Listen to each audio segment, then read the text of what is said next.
22 and a half. What's going on, people? It is Saturday night, and next podcast is live.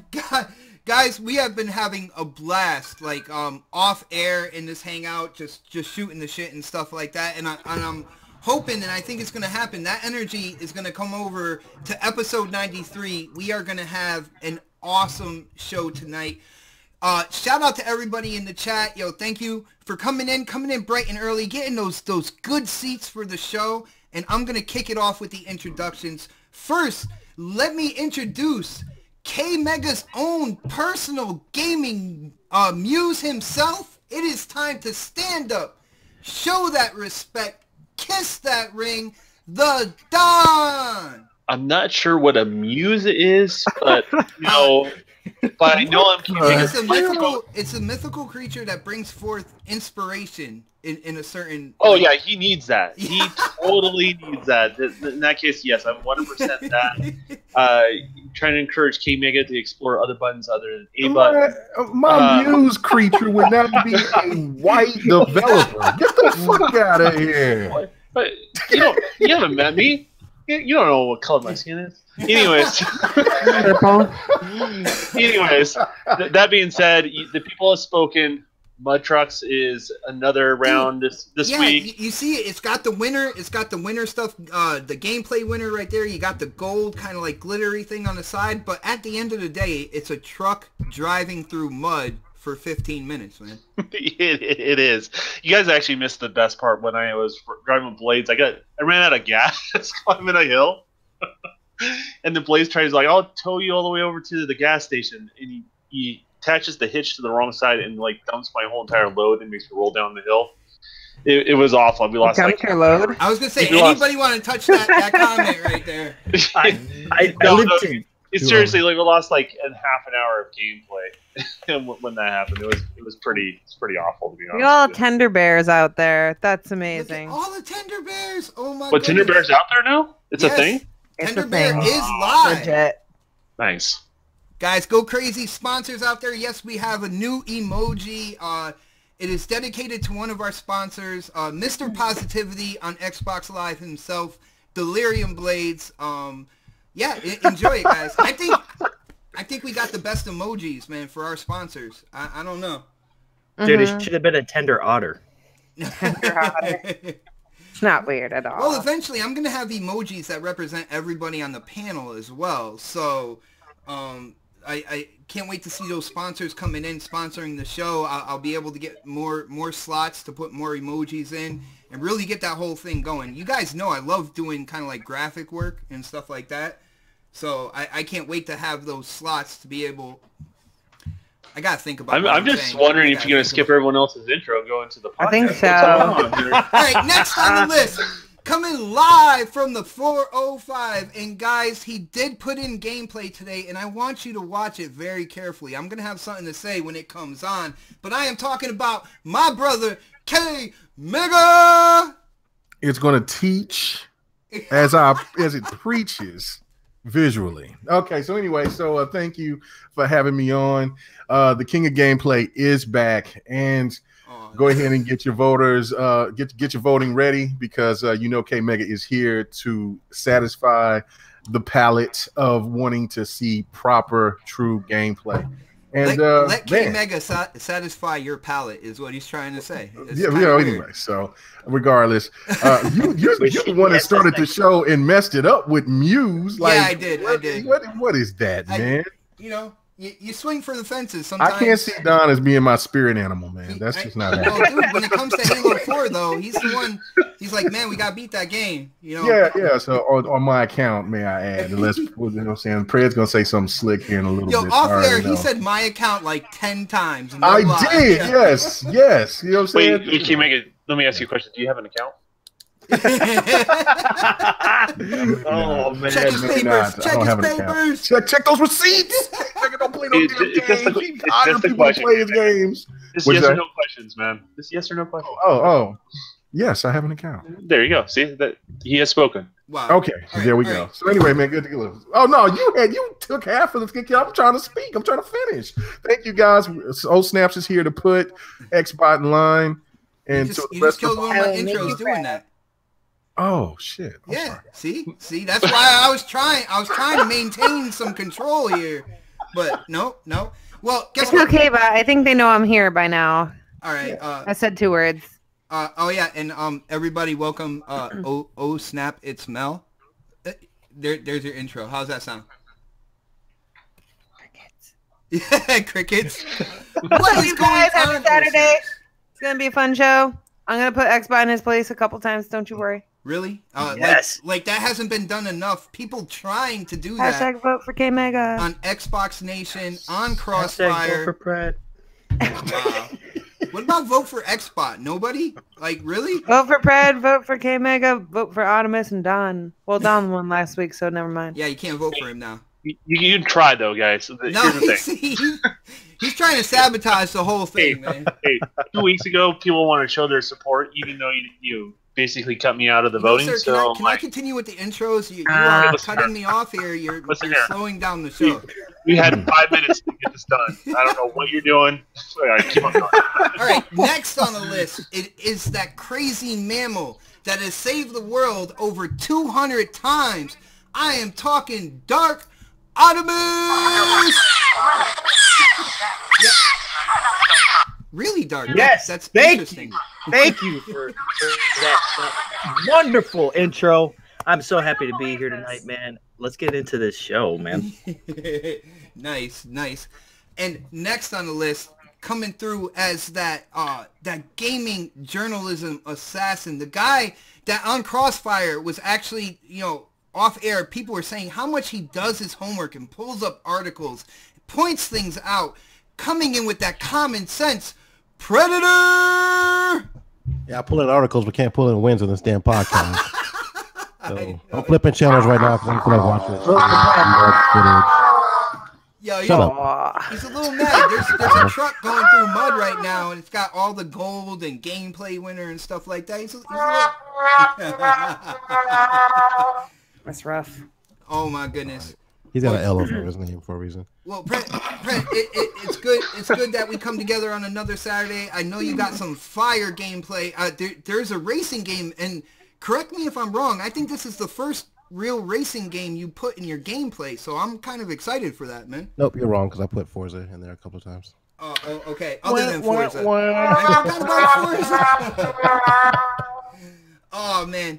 Guys, like I said, we are going to have an awesome show. I believe I got everybody on the intros, and it's time to get into the topics. And the first topic on the list is a hot topic. For people who are Xbox gamers, you know about this show that comes around once a month called Inside Xbox. And we just had one this past week. Other shows out there, man, they've been tackling this whole thing, saying pretty much, the good, the bad, or whatever. But I was waiting for tonight because I want to hear from this panel. So let's go K-Mega first. Inside Xbox, I know they showed the special controller. They talked real quickly about, the content for Sea of Thieves. We heard about No Man's Sky and its multiplayer.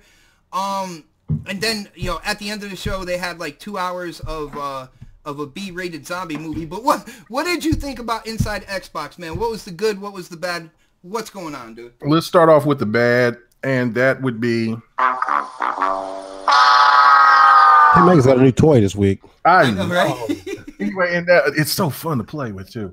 It was that zombie thing, man. The first group was so annoying; it was cringeworthy, And I'm a big guy, you know what I'm saying. So I was feeling for the big dude in there, but he was so annoying. I mean, he was trying too hard to be funny, And then the second group, they were a lot better. I would have been better if they showed the second group first. But overall, they should have just let that go. I mean, it would have been a lot better if they showed those trailers that they've been showing with State of Decay 2. What's the laughing dog? That's great. Sorry, Anyway, it's no fun. But if they showed the State of Decay 2 trailers, it would have been a lot more effective, and it got people maybe more interested in wanting to get the game. Mm-hmm. But other than that, that was the biggest fail to me of the show. Overall, the show was good to me. It wasn't as good as the second show. The second show was the best. This last show was the second best, and then the first one was the worst. But seeing them showing Forza, I thought that was great. They're still giving out more content, expanding that game, making it. I believe Alan yesterday said making it like the most accessible like racing game ever. Right, yeah, and also putting and it's a motorsports game. It's not like Horizon where you do it. It's just an open world. It's like they actually thought about doing drag races. So that's something that you're going to be seeing in future motorsports games, and just the addition of cars. The game is just, I know Life did for like damn near 200 and plus hours, and it's just a great game. So that's definitely going to make me get back on it. Another thing that was really, really positive was showing that there was new content coming from Sea of Thieves, since there were so many people that was bitching and complaining about it, and seeing that big ass Megalodon. I don't know. What was that? Megalodon? Megalodon? It has a Dawn in it? Sweet. Well, it has a mega in it too, so I mean that's it. Yo, combine that with this Megalodon. About people in mispronunciations. He was like, "What? Mag?" Yeah, I was like, "Oh, Meg." Yeah, I thought he was like saying I was already about to say, "Let me be country," but regardless, big ass shark, big ass prehistoric shark. But did they really? With the Sea of Thieves, did they really show enough for you though? Because I thought they could have done a little bit more on that aspect. No, they could have done more than that. But I'm talking. Well, I posted that there was somebody showing the actual picture of the creature in the water under a boat, and the damn thing is huge. It's about the size of your galleon. Yeah, and it looks amazing. So just imagine if that thing is underwater and it's trying to get you and you trying to shoot it and whatever that's going on, or if there's some kind of if you got that and then you so happen to go into black waters and face the Kraken that's lacking, you're gonna be having some bad time. Man, I'm gonna surf that damn thing. Knowing you done, I know you will. So that's cool. Then also there was more extra content that they're going to be adding to that. No Man's Sky was I will say this. I mean, I'm not getting that game. I'm not getting the game. But seeing that Doom buggy, that space Doom buggy, was kind of cool. Dope.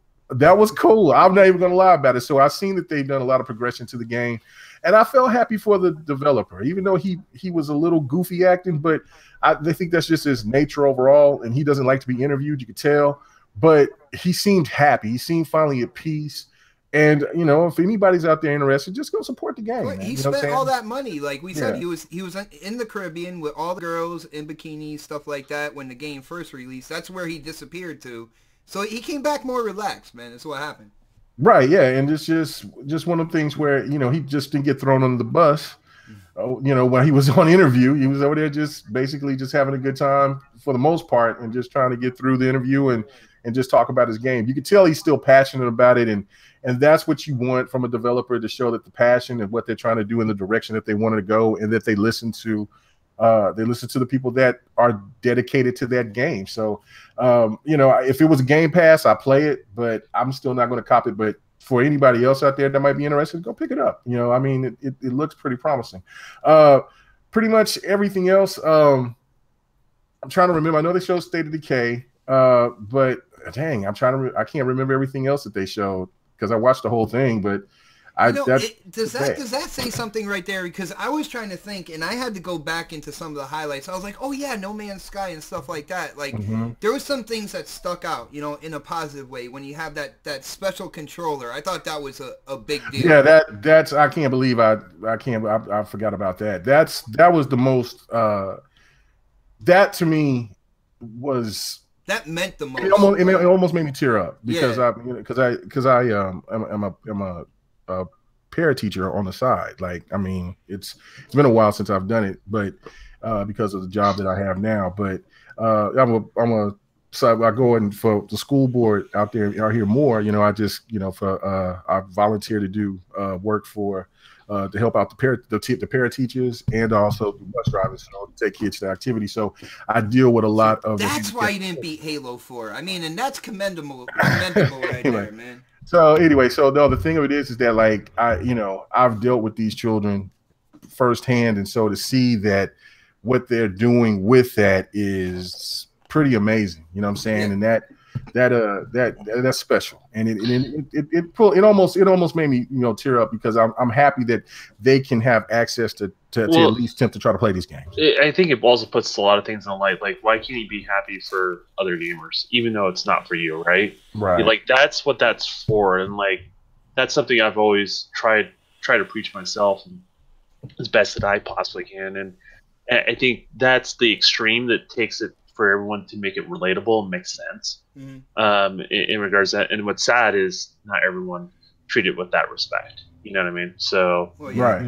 That's a sad thing. But I had more interest in that controller just for like my family history. My older brother, he passed away from something called Huntington's disease, and as that disease progresses, he loses motor skills, stuff like that, and he was a big gamer. Now, granted, this was before the Xbox, but just to see how big the industry has gotten, where a company will literally take the time and think about those people that don't have all that mobility that everybody else has, and still get them, to give them an avenue to do what they love and play games. That's something I know my older brother would have absolutely loved. So I was like, yo, that was freaking awesome.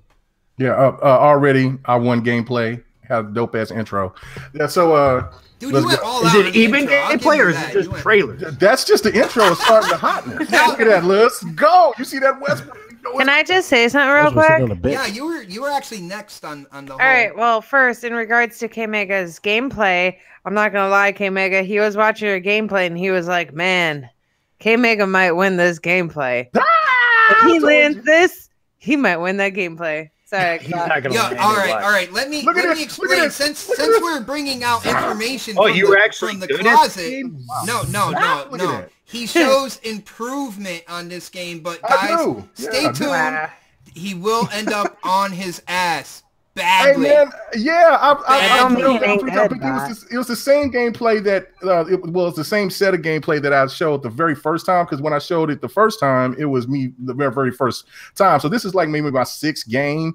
So it was your first time on a game from like '98. Yeah, right there I was trying to flip and I busted my ass. That's all right, though. It was the first time we all know you're I'll pick it back up. Look, I'm like, yeah. And he falls down again, guys. It's the first game that he played that didn't have the A button. He falls down again, guys. Don't worry about it. I fall down like a couple times. Everybody take a shot every time his ass hits the snow. I guarantee you'll have a great time. Look at that trick right there from the side. Look at that. Look at that. Look at that.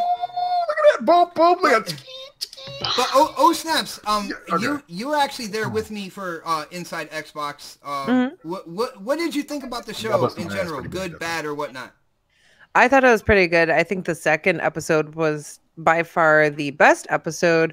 But I thought it was pretty cool that you and quite a few other people in the gaming community won some codes, so that was pretty awesome. Ooh, yeah, I'm a little partial right now because I got the Ultimate Edition of State of Decay 2. Look at that Raylan, man. You can't hate on my real skills. I'm a little mad because like Xbot, they kept putting his tweets up and then they were just like, nope, Mel, you don't get your tweet up there, even creating Bound Limit. I did like 50 tweets that night. Yeah.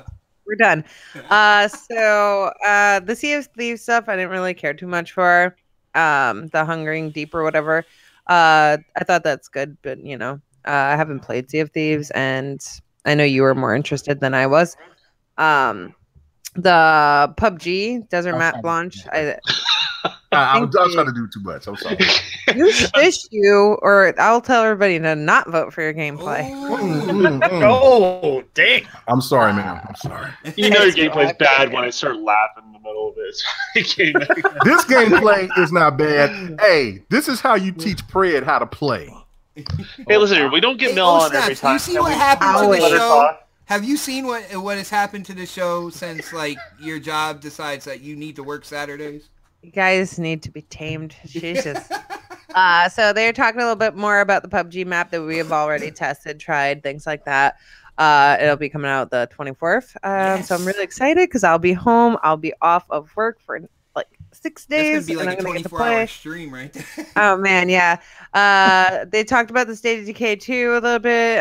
They gave away the codes and showed us some gameplay. What the hell was it called? The survive the whatever apocalypse. I thought that was a little all right. So I enjoyed watching towards the end. I had no problem watching because I kind of got sucked in. I wanted to see how like these people are going to do getting out. I know somebody said in the chat that they were actors. They're not actors. But it was a Smosh production. Yeah. But it's not acting though. Like they just had to get out of there and stuff. But I feel like it was cheesy and it was not something necessary. Like they could have did a separate show. Because it was kind of dumb, but it was entertaining too. Like I couldn't stop watching, but it wasn't part of Inside Xbox, even though they kind of made it part of it. The Xbox Adaptive Controller, I think that is absolutely incredible. Giving all gamers the ability to game in whatever way works for them. That's absolutely amazing. No Man's Sky. Are we buying that again now? You know, probably not. I don't know. Everybody was so mad about this game when it was on PlayStation, and now everybody's like, congratulations, it's coming to Xbox. Like right now, I have a little bit of mixed emotions because all these people who are talking crap are now like, hey, go support the game. Okay. Excuse me. So now, yeah, we're all going to go support this game after we talk shit about the game. That's kind of hypocritical. But I did get the game because I have it on PlayStation after I talk crap about it. It's not a bad game. It is kind of fun. You know, in the future, depending on where. We're gonna have co-op in this one now. Like, yeah, and you know what? It's going to be multiplayer. For real this time, guys. For real. Even though you could have met up with somebody in a galaxy far, far away a long time ago. Never happened. So now you get to co-op and you know, it's coming around, but I don't know. I just have mixed emotions about it because so many people from, especially the Xbox community, stomped on this game talking crap about it. And now they're like, oh, that's wonderful. Let's go get that game now. Because it's coming to Xbox. I also want to let people know that the multiplayer part of it, like when this game drops on Xbox, that update is also going to go on PS4 as well. So it'll be multiplayer across the board. All right. That is good. I'm happy to see that, you know, they're going to be getting it over there too, but did Xbox give money towards helping this project come to light, and that's why it's coming back and it's going to be on Xbox? You know what I'm saying? Yeah, that's a good question. I don't know. Forza Motorsport update, I don't really care too much for. I know you do. You're a big Forza obsessed person. Halo Arcade Experience, I'm so excited for that.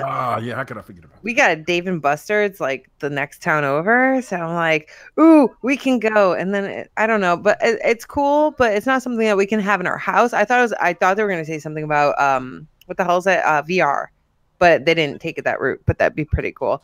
Now, with the Halo Arcade and stuff, because they talked about, you know, the improvements to the Halo Master Chief Collection. They didn't really show anything, but they showed off that arcade.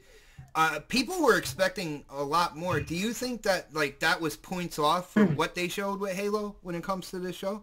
I'm sorry, what? Do you think that because they didn't really like show kind of like the improvements that they were talking about with Master Chief Collection? I know there was people out there that were, you know, kind of disappointed with the offering of information when it came to Halo. They're like, oh man, it's an arcade cabinet. Oh, big whoop and stuff like that. Do you think it was points off for the show because they expanded beyond the console?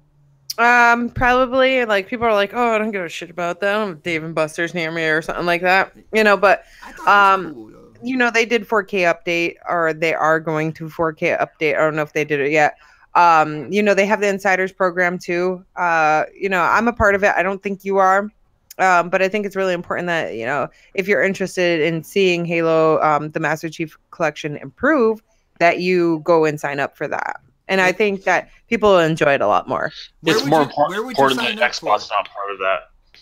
I'm sorry? Where would you sign up for it, just to let people know? I don't know. Go to Halo type thing. I don't know. Find it. I've been a part of it forever. And Don, what did you say? It's weird that I'm not a part of it, but Snaps is? No, she said, well, the important part, and I said the Xbox is not a part of it. That's the important part, to be honest with you. So, but yeah. True story. It has really nothing to do with Inside Xbox at that point. So, Don, you make valid points. I like it. No, vote for Don, guys. No, don't say that. I heard his head grow bigger. Can't vote for him this week, though. From here. You can hear that? Yeah, I heard it, man. Oh, that's a little weird. Oh no! Please, guys, keep it Oh, PG this Oh week. no! Yo, Don, what did you think about Inside Xbox, man? I turned it off a bunch. To be Really? honest with you, I turned it off and then walked. Are you sure it back. wasn't freezing? That was No. a big thing with Mixer. Like towards I the didn't. end. I didn't have that problem because I didn't watch it live. To be honest with you, it was kind of like I finally got when they uploaded to YouTube. I watched part of it, and then I would basically I'm just like I'm just not interested, and then I would do like pause it all, come back to it later, and then I'll play it again. Then I'm like, you know what? I'm just gonna skip this part. So like literally, like it felt like something that should have been done in 45 minutes. Well, I mean, it was if you don't count all the zombie stuff. Yeah, and there's a lot of things on there that just didn't. It wasn't my stuff, right? Like, I've said I'm not a huge fan of State of Decay, so therefore, like that whole section is just gonna drag on until I want to watch something else, right? I didn't like No Man's Sky, so them adding a bunch of features, the core game is still there. And that's some of those features though, like the buggy and stuff like that, they were added to the PS4 version. I understand that, but the core game is still I just want there, out there. and that's the core. The core game is not what I enjoyed, right? So like, you can put all the salt and pepper you want on it. I still didn't really enjoy the core experience. So what about barbecue sauce? Well, that does help, but still, that's a whole nother thing. So I mean, really, the weird thing was. The thing that was the highlight was the thing that didn't really apply to me, period, which was the accessibility controller in that sense. Because I know a lot of people, like before when I was chasing the whole development dream, I was a sponsored mountain biker, and I had a lot of friends of mine that would basically kind of reach for the stars, and sometimes they got a little too close to the sun, and they actually had injuries where like they ended up paralyzed and stuff like that. So that one like hit home with a lot of people that I know personally in my own life. I know certain people that are colorblind that can't play certain games and stuff like that. I know. Assassin. My mom has a disability where I'm not gonna go into details, but she really barely can walk now. So these sort of things they hit home. Yeah. And realistically, it's really like the mantra I've always tried to have is even if it's something I'm not interested in, I always, hype it up for the people that really are interested in the product or what that product means to them. And so they can actually enjoy gaming because that's something I enjoy. And that's just kind of always been my mantra. And this kind of illustrates it at a level I think that everyone can relate to. Everyone knows somebody that's in that situation. And what's interesting, when you know people like that are in that situation, they have more heart than anyone you would ever know or ever meet in your life. You know what I mean? Like they just have this ability to just kind of challenge life because life has not been fair to them, and they just go for it. So, giving those guys entertainment, allow them to be part of the community. I'm all about that sort of thing.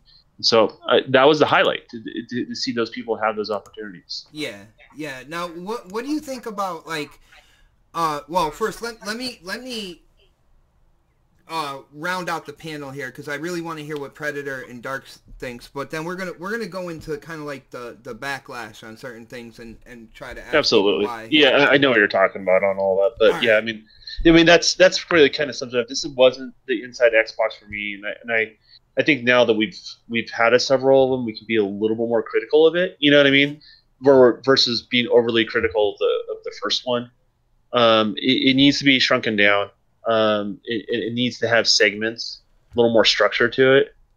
And I think it could be a very good thing for Xbox. As it stands right now, it's a very low C of a thing. If you know what I mean? Yeah, that's definitely interesting. I might be going a different direction than you, but Predator, my brother, man, you have been quiet. So let me know your thoughts inside Xbox. Did you check it out? What were your highs? What were your lows? What's going on, man? I did check it out. I think the first thing that stood out was that they dedicated to Xbox Addict. Thank you.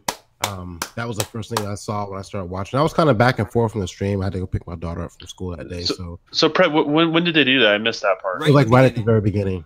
Okay, I need to go back at it because I was skipping around. So Yeah, that was really nice that they did that though. They did that, and then like, I mean, I really think what everyone said so far is pretty much how I feel. I think the adaptive controller was a huge addition to the gaming community in general. I've been to the VA recently since I retired, and I've seen vets, missing arms and fingers and shit like that. So that's something some of those guys can use, and not just like vets, but I mean like just people in general who have other handicaps and stuff like that. So that's a plus, because I couldn't imagine like a gaming is like a staple of my life, and if I would have gotten injured or something like that and been missing something and came home and wasn't able to game, that's like my stress relief. I'd feel bad if I wasn't able to do that. So Brett, wouldn't you say though, like it is like an outlet for us to experience something we normally wouldn't be able to experience? correct, Like and gaming in general, like you would sum that up as that, right? yeah, because like, I mean, like sometimes like, there's like, again, I'm not missing limbs or anything like that, but like there's certain things that you can't do, you don't think about, this is a normal routine. And when you lose something or lose motor functions, that you can't do things anymore, like, and you have something that you enjoy doing that you can't do anymore. Like I used to golf, I can't really golf anymore because I have a really fucked up back, but I mean I can't do that anymore. I don't even try. It's just but in a gaming sense, like having an outlet, something like this to connect to your Xbox console and be able to play games in general. And I don't know if it works on PC or if they're gonna make it work on other systems, but It's still an Xbox controller. So from what I understand, if you plug it via USB into your PC, it will work. okay, It will recognize it just like an Xbox One. yeah, that's great. They have that, and I think that was like that was the highest point for me of the show. The Forza stuff, it's cool. I think a lot of people are kind of over Forza, with the exception of Beetle Combat and people like that who are huge in the community. State of Decay, I think, and this is my whole thing about the whole State of Decay stuff. Like the game came out Friday, I believe, and the Ultimate Edition did. Yeah. But the thing is, like, this show should have been put in front of that, I thought, because it could have highlighted the game a little bit more to people who might have been on the fence about picking it up, not just necessarily in Game Pass, but like the people who wanted the Ultimate Edition. But the review scores came out on the game, and then they have the show, and so I don't know, like some people might have been like, I'm not going to listen to the review scores, I want to see some more gameplay, but the review scores might have made people not buy it. I know some people have taken it back, and there's odds get on Game Pass, so I think in that aspect, like the show should have been maybe in front of that instead of behind it. That's how I feel about that part of it. But are you saying they should use Inside Xbox to promote like State of Decay 2 more in terms of gameplay I thought stuff? I think that's what they should be doing with the show. Isn't that something that the first episode was kind of bashed on? Yep, and we critiqued that for that. Was one of the things I said. Like, it was all, if I remember the first episode, I think it was all Sea of Thieves, and they didn't mention anything about State of Decay. And then like the following week, they released the State of Decay, I guess the Ultimate Edition, I can't think what it's called right now, but the game pellet pack or whatever with all the fucking extra shit. They should have announced that during the show. They should have used a show to announce that, The Halo stuff, I was a little disappointed in. Nothing against Dave and Buster, but I just bought a $500 Is there any other place besides Dave and Buster's though? Because that's all It's launching It's it. exclusive. There's not too many arcades left. Oh, out it's there. exclusive. All right. Yeah, that's what they said. So, like, it was some sort of. Well, maybe I'm wrong, but I thought it said exclusive. They're launching So- at Dave and Buster and then other places after that. If there's But any again, like arcades. K-Mega just said, there's not a lot of arcades out there right now, and like I think that was something they could have waited till E3 to announce. I wouldn't Personally, want Oh, there would have been people been Do eating you that think up. that's something even needs an announcement? Like, that's something like you go to, like for example, we have like little arcades by the movie theater. They could put them in Barcade. Yeah, exactly. Like, yeah, I'm just saying, like if they would have announced that at E3 and had something Halo, then I'd have been felt a little better. But like this is, yeah, I gotcha. this was dropped now, and it's not anything that we're on Inside Xbox because we own an Xbox. We don't own an arcade. It's great that they Well, have we it. should. Okay. It's great that they have it. I think it's a cool feature. It'd be different if it was like a PC game and you can buy the peripheral to play the game, but like we don't have that option. So like something, but like we don't have an option for that at all with the Xbox or with our PC. It's just you have to get up out of your car, drive to Dave and Buster, whatever arcade it's going to eventually end up at, and play it there and drop quarters on this motherfucker. Where I could just I'd rather spend $60 on it and play it at home.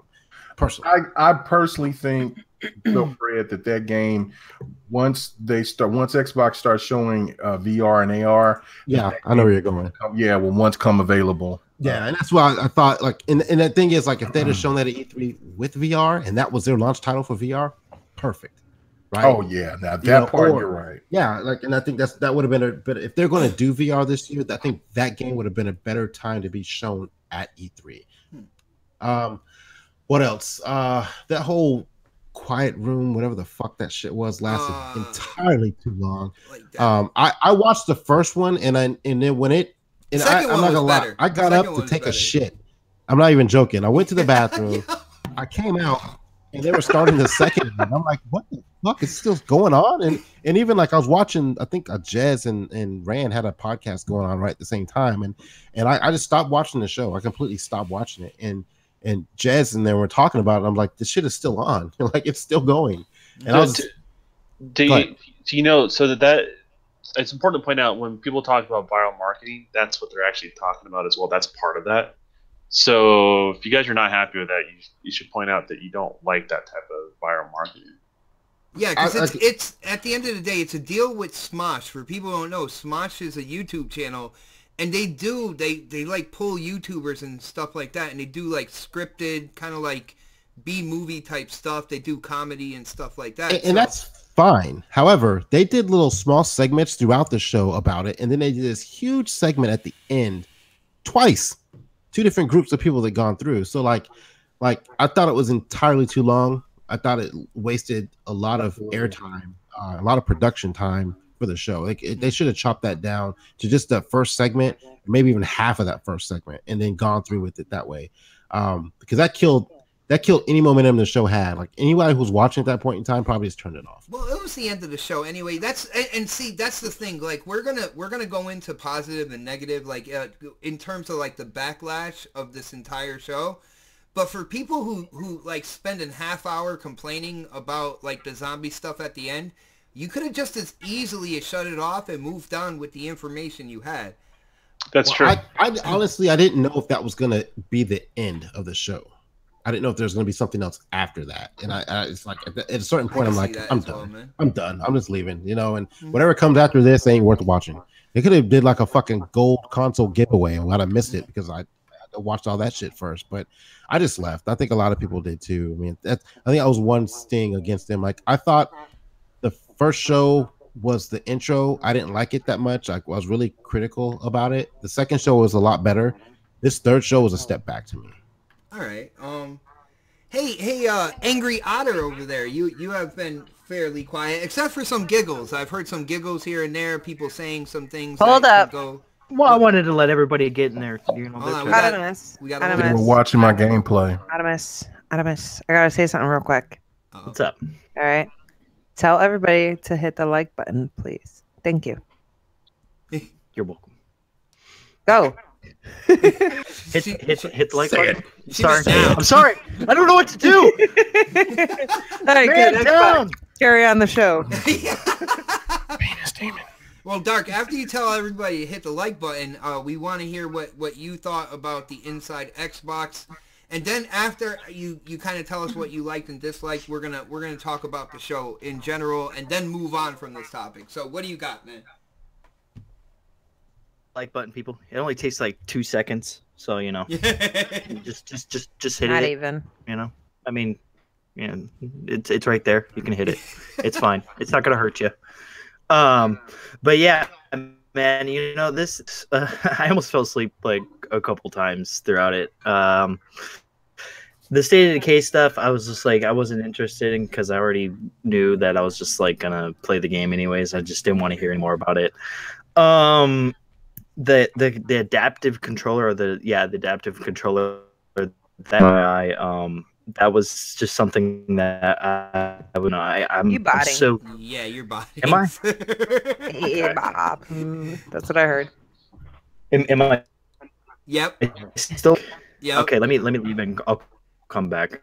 All right, we'll get ideas on this, but guys, and I'm gonna leave this open for the panel. You guys just chime in on this. When it comes to Inside Xbox, now, I want to say something before I pose this question to everybody.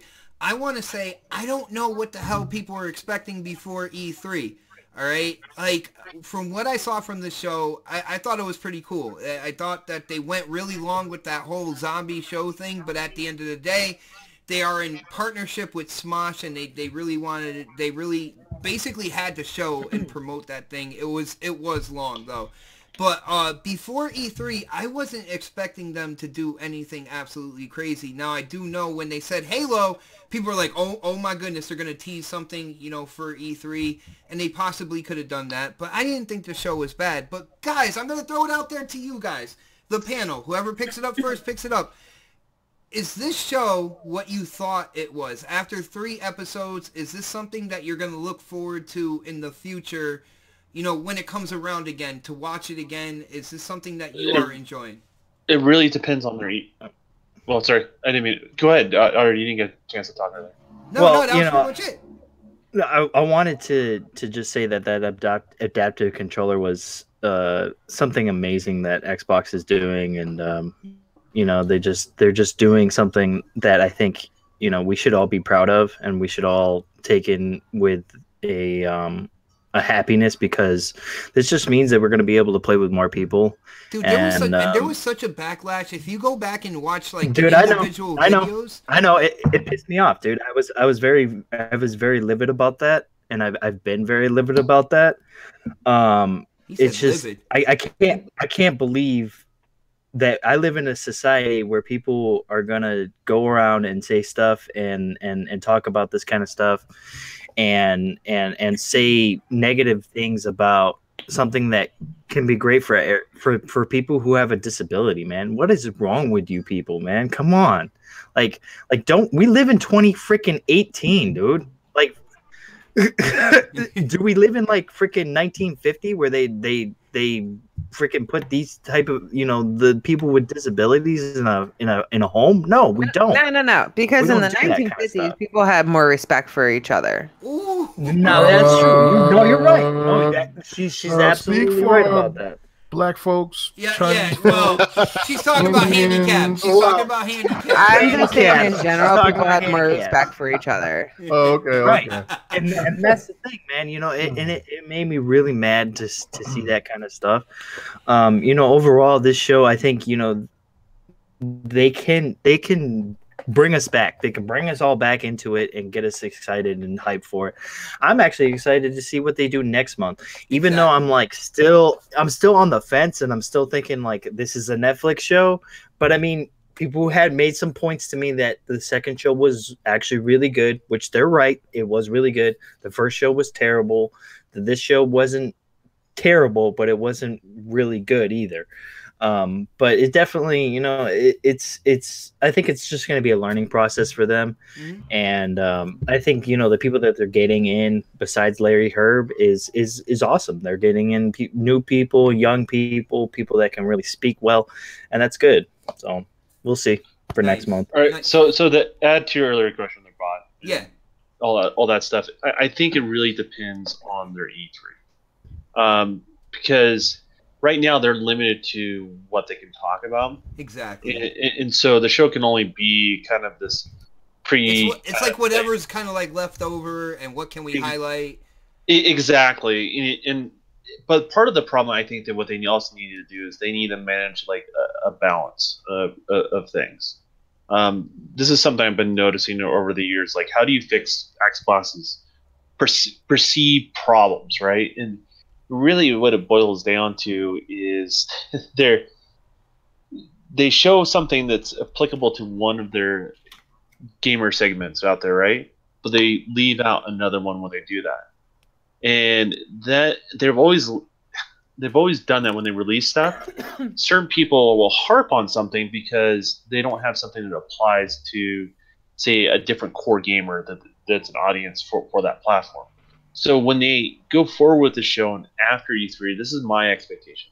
I have two of them. You have to have a balanced show that gives something for people that actually are, say the more hardcore crowds, some people that are more casual. You have to have for that balance that really offers something for everybody. You have to have segments, and there's not enough content they're doing right now. and I don't even know it. Even after E3, you can really stretch it out for like 2 hours like that. I just don't. I don't think it's the right format. Well, wasn't the first couple ones? They were only an hour, right? I don't know. I didn't keep track. I think the first couple ones were only an hour. I think this was the first one that really went over that threshold, and I think a lot of it had to do with the Smosh. They didn't want to just make Inside Xbox that whole Smosh zombie thing, so they went over time with that. Yeah, and I know what they did. Like I understand what they did, but it gets drawn out too long. Because here's the thing. It's like, let's say you're not into No Man's Sky, right? You have to give that man some time to shine because you took the time to go out there, right? Mm-hmm. The same token, people are not interested. It's a double-edged sword because if they're not interested, they're starting to get frustrated or they're getting upset or they're tuning out, right? So you have to at least shorten up enough for people to endure through that part to move on to something else they may let's just be honest here. Sean Murray, he's not the best in front of a camera getting interviewed. He does. He doesn't even look at the person he's talking to. He looks down. But it's not just about Sean Murray because there's going to be other stuff that they're going to put on there that people are not going to be interested in. But nobody's going to be interested in. Sean Murray was nervous as fuck because he was always hiding. Yeah, I get that. I'll be right back. But you get kind of where I'm saying, like, there's going to be things as gamers, right? If you look at Xbox gamers as a whole, it's a diverse group of people that likes different stuff. So the problem is you're always going to run into the situation where there are certain people that may not like what you're presenting and feel like they're being left out. That's inevitable for the platform. But so we never had to really. But dude, we didn't have to deal with this stuff. This is sounding. It's not defense. We're just saying, what can we do to make it better? This is what I'm saying. Like, I'm not saying you can't have people, and I'm saying you can't have certain things. I'm just saying, just shorten it up a bit. Make it so that, like, when someone's listening to it, they don't like whatever that particular thing is, right? Mm-hmm. That they can endure and move on to the next thing. They need to learn to endure because this is hold on, Don. This is almost sounding like the conversation that I had about Minecraft with Next Gen on BGST, where he's like, "Man, I don't want that trash," and I'm like, "Well, two different conversations." Because that conversation is remove it. I'm not saying remove things. I'm just saying shorten it up a bit. That's all.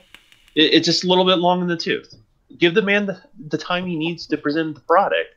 I'm just saying shorten up a bit. Just tighten up the ship. Have somebody on the side of the stage like, wrap it up, guy. Come on, wrap it up. But if you're giving the interview, like you know this from hosting Next, you know that there's certain things you can say to help direct the conversation as best. I try to say it. You guys cut me off all the time though. So yeah, we've learned to ignore that because we're friends now. But you get where I'm going with that. I'm not saying don't give the person time. I'm not saying don't have those things. Sean Murray alarm. But what I'm saying is it goes too long, and if someone's not interested in that product, they're going to be tuning out of the whole entire show, not just the one thing they're not interested in. That's what I'm saying. All right, shout out to Vogel out in the chat. He said the first two were just under 2 hours.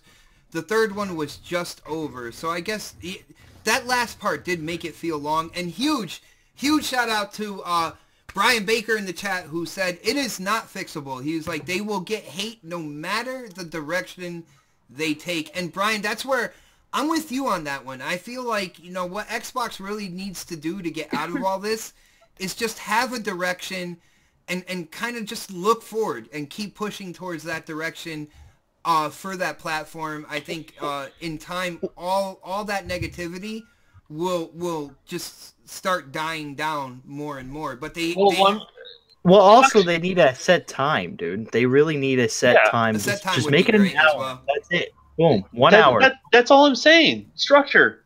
1 hour. Exactly. That's all I'm trying to say. Like, I knew where you were going. I was agreeing with you. I wasn't agreeing with Bot. It could be improved. Look at this racing game right now, man. This is freaking awesome. I want to play this. Yeah, that's why you need to vote for Pred. Yeah, it is. But I mean, that's what I'm trying to say is like it can be improved so much, and you're going to have things that are not for everybody. I'm not saying remove those things. I'm just saying just keep them engaged. That's that's all I'm asking, right? I mean, you have talk shows that interview people that people don't like all the time, but they stay engaged because they don't keep the interview too long. All right. Am I the only one didn't know that the show was that week? Yeah, I totally pretty much. forgot about it. Yeah, I you're saw it the on Twitter. I was like, only oh one shit, there's a out show there. this week. Only one who didn't I think. know. Yeah, Oh, I think okay. you're the only one, man. Maybe I wasn't paying attention. Maybe it wasn't advertised enough. I don't know. I just didn't notice. Well, Xbox, we are great at marketing and advertising right now, so I'm pretty surprised you didn't know. But oh snaps! No. 3 episodes in. What do you think? Are you excited for like the next one? Is this a show that you look forward to now from month to month? If I win something, heck yes. You did win Okay. something. You did. No, you did. We game share though. I do like that they're doing giveaways and So you for did win. people to come watch. No, he won. We game share though. You. Yeah. Okay. Whatever. Sure. Yeah, I think it's really cool that they do the show. I think that they need to keep it several different topics. I think an hour works. I like that they do it. I'm not gonna lie. It's a great place to get info where it's not going to be like anything biased or anything like that. They need to stay off the Sea of Thieves.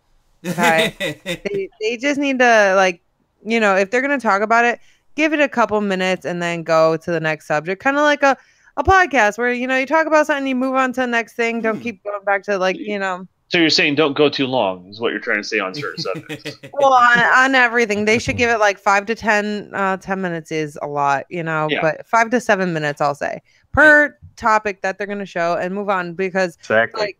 Sea of Thieves was the first episode basically. The second episode was really entertaining and the third episode was mediocre. The ending part and the whole part with the zombie thing I think was way too much because they showed it throughout the show and then they had like an hour and a half of it at the end. So if they just stayed, under 10 minutes and do a few different things and, going on with gaming, I think it'd be great. Or even 20 minutes, depending on what it is, And then, they do the whole social aspect and they show tweets and stuff. So you can kind of keep the show moving along. Mm-hmm. And I think that if they listen to, the gamers and what they like and what they dislike, they have a great show. That's all. All right, I got you. What about you, Mega? 3 shows in, are you looking forward to the next one? Is this the show that you thought it was going to be when they announced it? Well, I can't say that it was the show that I wanted it to be. But what did you want it to be, though? That's what I was going to say. Yeah, it's like, I mean, people getting all up in arms and saying, well, we need to see something that's going to get us hyped for E3. You should be hyped for E3 regardless. Yo, right? After watching that, it did make me more hyped for E3. I'm not going to lie. You know what I'm saying? So the thing to me is like, look, if you're not hyped for E3 already, then I don't know what the hell you are doing. I really don't, because they're not going to give out. Because I've said this before, if you start showing little tidbits of this and that, it's already going to get ripped to shreds, whatever they would show that would be going to E3, to the point to when you see it at E3, it's not going to have the same effect. Like, we already knew about that. Yeah, well, we already knew about it. And then right, when haters get into it, they say, oh, another Halo. When everybody was anticipating that it was going to be something to maybe to say that it was a Halo 6 or something else that was new, that nobody was expecting from a Halo perspective, it would have got ripped to shreds. Already the haters would have been saying, oh, another Halo, Gears, and Forza. And then by the time that you get to E3 and they show it, well, it is another Halo, Gears, and Forza. Get out of here. Stop. Here's the thing, Rick. Yeah, people don't understand E3. You have zero understanding of it, right? Like, the honest thing is, it's the hub where you make the biggest announcements, you make the biggest splash, right, and you get it out to all media outlets. Even if it's a media outlet I dislike or like, right? Like, it gets to everybody.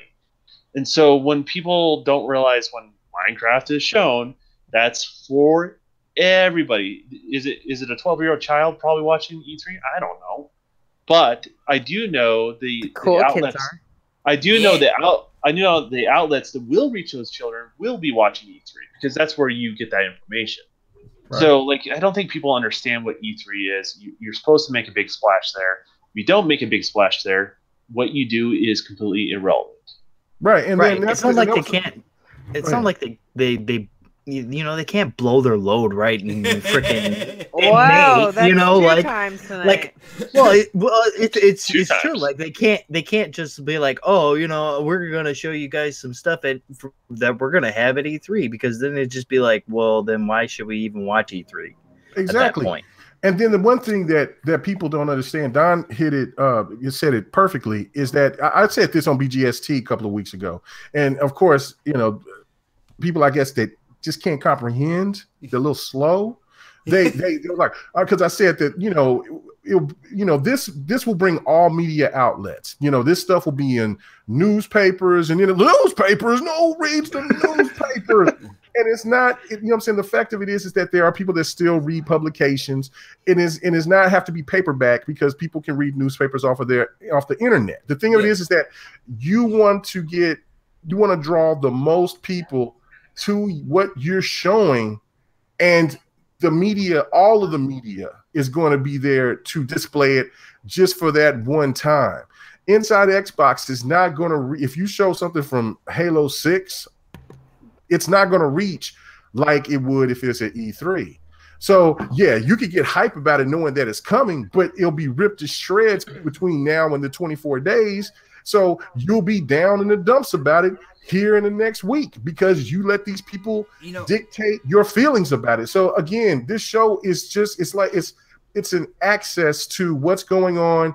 It's filler. Yeah, it's a filler. And you should just be happy that Xbox is bringing something. Not saying that you have to be content, because the show is not perfect and it needs to fix some things for sure. It's something, because just last year we were all bitching about how Xbox wasn't announcing their games enough. They were talking about every other game other than what was Xbox bringing to. So now that they're doing it, give them time to do their work. I got you, man. And shout out to the chat. Male Sensitivity said, let me get back to That's a great name. Let me get back to that. Hold on.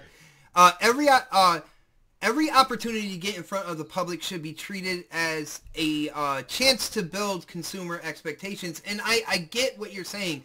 I feel that what K Mega is saying right now, it's a this generation problem.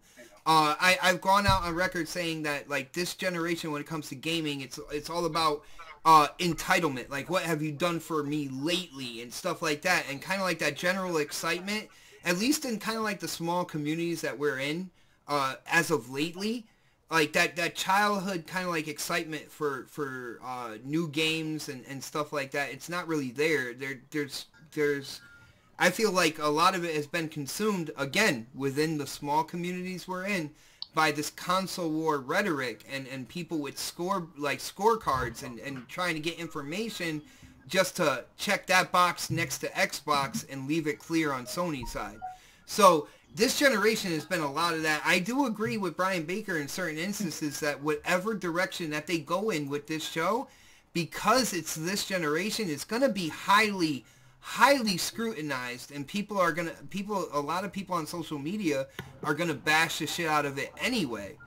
So I'm excited. I saw what it was. It was a decent show to me. I didn't like everything there, but then again, I'm not gonna like everything that is announced at E3 as well. I know that. I'm gonna give that time where I don't like the game that's being shown or whatever. There's other gamers out there that are gonna like that and they're gonna be into it, and I want to give them their chance to shine and to be happy and excited for whatever games are coming out on the platform. But that with that being said, talking about new games on the platform, State of Decay 2, the Ultimate Edition, was released on Friday. Again, thank you to Inside Xbox. I was able to get a code. I won a code from that show. Me and O Snaps were able to get in and play it. So, O Snaps, what is your first impressions of State of Decay 2? What did you like? Really? You're gonna ask me that? Yeah. The 37 minutes I got to play. At first, it was kind of cool. Wow, you counted it down to the minute. I was streaming, you Del Hole. I was streaming. Damn. So I was playing a little bit. I was getting to know the controls, and I couldn't play anymore because it made me too sick. And we believe it's from my TV, the motion sickness. I suffer from that pretty bad with Minecraft. This hit me hard really quick. So hopefully it's just a setting on the TV. My son said maybe tried turning down the sensitivity. But it was looking pretty cool. I'm not gonna lie. I screamed a little bit. Now I'm a little bitch sometimes. You know that. So I got into it and I was having fun. And I opened up the multiplayer, and then we were like, "Fudge! It's 1 o'clock in the morning." We were having trouble. I couldn't even get in. Yeah, we were having trouble getting into. Blades got into the game, but you couldn't get into the game. And then I was just like, I'm not feeling so good, so let me bounce off, because it started getting worse and worse. And yeah, I enjoyed what I got to play. It's just I can't enjoy a game if I'm gonna get sick off of it. So I got Sea of Thieves didn't even do that to me, so I got to check the settings on the TV. I was gonna say, are you saying that there's a chance that you might not play this game until you get a new TV? That's exactly what I'm saying, Xbot. Oh no! Oh, I can already see the conversations coming right now. I will say, when it comes to State of Decay 2, I've played it for a while. I got a couple hours under my belt. A lot of it, actually, all of it was pretty much single player, because I like we just said, I tried to get into Oh Snap's game. For some reason, it just kept failing, so I wasn't able to get into that. I have to say, I like it. I think there's on the graphics side, there's a definite improvement. I knew what it was before it released as well. I knew it was kind of like building your community. It's not kind of like you're Left 4 Dead just running out there and killing all sorts of zombies and stuff. You're going out there to scavenge, to get supplies, to build your community. Blade said, shave them legs, get on the street corner bot. Yeah, I know, right? Damn. Gotta hook Mel I didn't up know I had to shave with my that legs, TV. though. That's weird. There might be a camera in here or something. Because, Well, the I weird thing get is him Mel- with no pants on, so. Mel puts Nair in your shampoo, I heard. His shampoo for his legs? That explains some things. No, for his head. Is that why he looks like Sinead Ponybot? Yes, it actually. Dude, I haven't heard that in a long time. Hey, guys. I call you Sinead. He set me up for that one. Counterbot. So, but yeah, no, Xbot. I forgot what we were talking about. Bye. State of Decay 2. Coffee. He's not interrupt you guys, but I gotta bounce. My No. wife has basically locked herself out of her car at a grocery store, so I will be Come trying to get on, back. wife. But is it in the hood, though? No, but I'm going to take the mud roads, if you know what I mean, on the way there. So, Nice. There we go. but yeah, I have to go rescue the wife. So I will be back whenever I can. I do apologize, everybody. So Okay. Bye. All right, right, brother man. Tell you're Mrs. done. KTR, the real brains in that household, that we all said hi, okay? okay. All right. I'm not. I'm gonna admit to that. It's all good. Yeah. But like I was saying, like I knew what this game was. I saw, people out there talking about they can't wait to run and kind of kill zombies and stuff, and I'm thinking to myself, I'm like, man, I got to put it out there that this is more of a community building type game. I mean, you do take out zombies, and you will have to a lot in the game, but there's a lot of seriousness behind the gameplay of building your community and stuff, and I actually like that. I feel it's cool. I'm trying to make kind of like an Alexandria type thing from The Walking Dead, and like I said, I got a couple hours. I'm happy with it. I know that people are talking about bugs and stuff, but I haven't played multiplayer yet. Who else has played this game on the panel? I have. I'm playing it right now. Man. Oh, he's And- playing. Hey, you wait, K-Mega. Dark, what do you think, man? Man, dude, I had plenty of time last night after Crossfire. Shout out to those guys for having me on there. I had a ton of time playing it with Game Downsights, my boy Game Downsights. Shout out to him. Dude, we played and we had so much fun just running around and getting the supplies and doing resources and just doing different things. And I asked him, I was like, dude, are you having any troubles on your end with the lagging or the bugs with the with when you get into a game together? He's like, no, dude, we didn't have any problems at all. Me and him, we were I think good. a lot of it has to do with that peer-to-peer, man. I think and I think it might be the if you're gonna run in there and be with 4 people, yeah, it's probably gonna have a lot of problems because that peer to peer. But with the you know, the just the two of us, it was fine. We had a blast. We were playing for quite a while. I think we played for like three hours, somewhere around there. So far, dude, I'm liking this game. You know, I really enjoyed the first one, so you know, I was hyped for the second one, as you guys know, and I'm still can't wait to get back into it and play it. But tonight's gonna be Destiny night, so I won't get back into it probably till Oh man, tomorrow. I might, if I'm allowed to play, I might. You're I not might allowed. Damn it! I was saying I might get in on Destiny with you, man. Yeah, man. Oh, that sounds good. definitely not. No Destiny. What?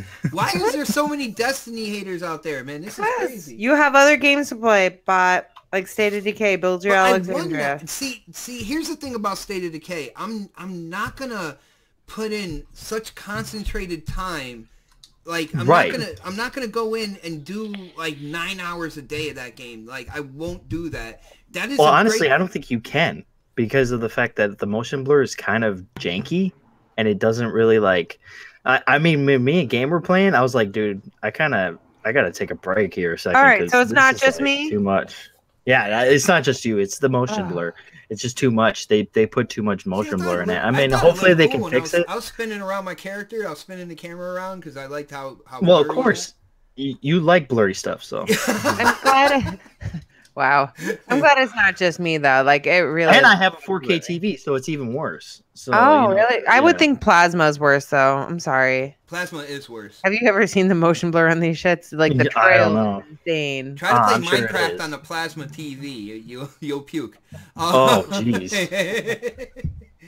But like I can for it being a $30 game, in my opinion, if say I play like 3 hours of Destiny, go in play like an hour or two of State of Decay and move on to something else and have it kind of like in a rotation, I have no problem with that. I mean, it's to me it's not like a $60 game. I don't feel like I have to get everything out of this game within its first week or anything like that. I'm enjoying kind of like the evolution and moving forward.